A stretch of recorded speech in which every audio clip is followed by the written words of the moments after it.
தற்போது நாம் தரிசித்துக் கொண்டிருக்கிற மகான் நம்பிள்ளை வைணவ ஆச்சாரியார். ராமானுஜர் காலத்திற்கு பிறகு இவருக்கு பல விஷயங்கள் எங்கிருந்து கிடைக்கிறதுனா நஞ்சியற்றிருந்து கிடைக்கிறது. அவருடைய கதா காலட்சேபங்களை உட்கார்ந்து கேட்பார். அவருக்கு பலவிதமான பணிவிடைகளை செய்வார். இந்த நஞ்சியர் 9,000 படி அப்படின்னு ஒன்று எழுதியிருக்கார். அதுக்கு ஒரு காப்பி எடுக்கணும், ஒரு பிரதி எடுக்கணும். அதற்கு யார்கிட்ட எடுக்க சொல்லலான்னு சிஷ்யர்கள்ட்ட கேட்கிறார். யாரு? நஞ்சியர் கேட்கிற போது இந்த சிஷ்யர்கள் அத்தனை பேரும் யாரை சொல்றாங்கன்னா நம்பிள்ளைய சொல்றாங்க. இந்த நம்பிள்ளையோட எழுத்துக்கள் ரொம்ப அழகா இருக்கும், ரொம்ப அழகா இருக்கும், தெளிவா இருக்கும். அவரு இதற்கு பொருத்தமானவர் சொல்றாங்க. என்ன பண்றார்? அந்த நம்பிள்ளையும் வருவார், இந்த வகுப்புக்கு வருவார்.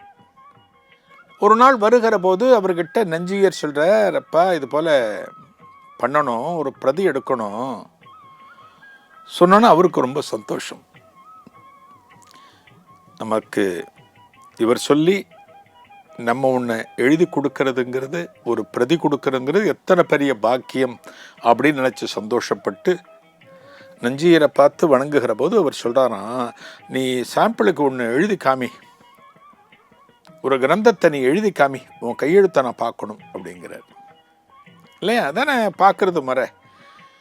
நல்லா இருக்குன்னு சொல்லிட்டு யார்ட்டையும் எந்த வேலையும் கொடுத்துட மாட்டோம். ஒரு சாம்பிள் ஏதானு ஒன்று கொடுப்போம், இதை பண்ணி கொடு அப்படிம்போம். அதில் திருப்தியான பிறகு தான் நம்ம எல்லாமே கொடுப்போம்.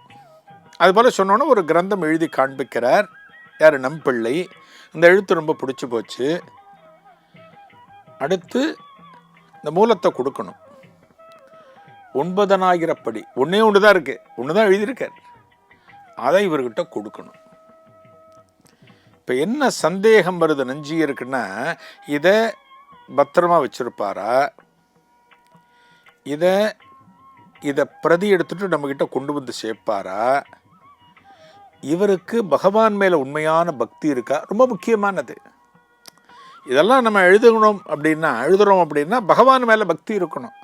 இதெல்லாம் இருக்கான்னு சந்தேகங்கள் நஞ்சியருக்கு வருது. அப்போ அவருக்குள்ளே இருக்கிற அந்த சந்தேகத்தை புரிஞ்சுட்டு நம்பிள்ளை சொல்கிறாராம், நான் நிச்சயமாக உங்கள் மனசுக்கு ஏற்றது போல் நடந்துப்பேன்,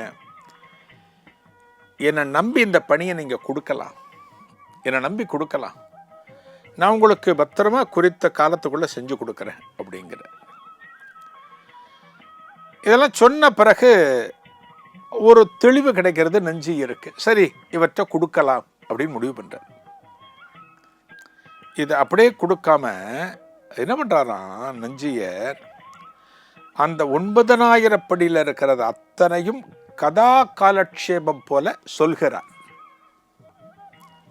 இங்கே நம்பிள்ளை உட்கார்ந்துருக்கார், நஞ்சியர் இங்கே உட்கார்ந்துருக்கார்.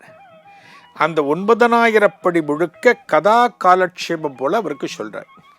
நீ என்னத்தான் இதை காப்பி எடுத்தாலும் பிரதி எடுத்தாலும் நான் சொல்கிறதையும் காதில் வாங்கிக்கோ, நான் சொல்கிறதையும் கவனிச்சுக்கோ, உனக்கு பிரதி எடுக்கும்போது ரொம்ப சுலபமாக இருக்கும் அப்படிங்கிறதுக்காக அதையும் அவர் பண்ணுறார். அந்த கதா காலட்சேபம் ஃபுல்லாக முடித்த பிறகு, எல்லாவற்றையும் கேட்ட பிறகு அந்த 9,000 படியை அவற்றை கொடுக்குறார், வாங்கிக்கிறார். எவ்வளோ பெரிய விஷயம் பாருங்க. இப்போ நம்மளே தானே ரொம்ப பழமையான ஒரு சிடி வச்சுருக்கோம், ஏதோ ஒன்று வச்சுருக்கோம், அதை இன்றைக்கி இருக்கிற வெர்ஷனுக்கு நம்ம காப்பி பண்ணணும் அப்படின்னா ஒருத்தட்ட கொடுக்குறோன்னா ஒரு 4-5 வாட்டி சொல்லுவோம், சார் ரொம்ப பத்திரமாக ஹேண்டில் பண்ணுங்கள் சார், என்னோடய கல்யாணம், எங்கள் வீட்டு ஃபங்க்ஷன்லாம் இதில் இருக்குது, ரொம்ப ஜாக்கிரதை சார் அப்படிம்போம். ஏன்னா அதனோட இம்பார்ட்டன்ஸ் நமக்கு தான் தெரியும். அதுபோல் இந்த 9,000 படியோட முக்கியத்துவம் யாருக்கு தெரியும்? நஞ்சியருக்கு தான் தெரியும்.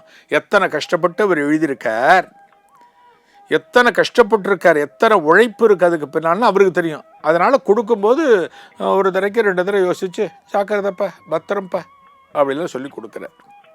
அது வாங்கிட்டு கிளம்புறேன், நான் எடுத்துகிட்டு போய் நான் எழுதிட்டு கொண்டு வந்து கொடுத்துட்றேன், ஒரு பிரதி எடுத்து கொண்டு வந்து கொடுத்துறேன்னு சொல்லிட்டு அங்கேருந்து கிளம்புற நம்பிள்ளை.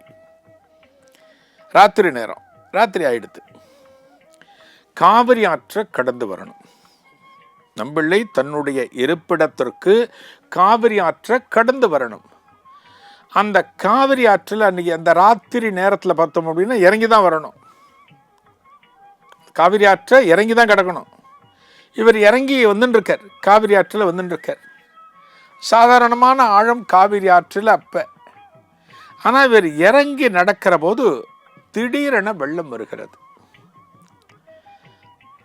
ஆற்றில் எப்போ வெள்ளம் வரும் சொல்ல முடியாது. திடீர்னு வெள்ளம் வருது, மழை தண்ணி ஏதோ தண்ணி சேர்ந்து வரும். வந்த உடனே இவர் என்ன பண்ணுறார், பதறி போய் என்னடா சுவடிகள் நம்ம வச்சுட்டு இருக்கோமே, இந்த சுவடிகளுக்கு எந்த விதமான ஆபத்தும் வந்துவிடக்கூடாதே அப்படின்னு பயந்து போய் தலைக்கு மேலே வச்சுண்டு வருவதற்கு முயல்கிறார். இந்த ஆற்றை கடக்க முயல்கிறார். இதன் தொடர்ச்சி என்ன? நாளைய குருவே சரணத்தில் காணலாம். நன்றி, வணக்கம்.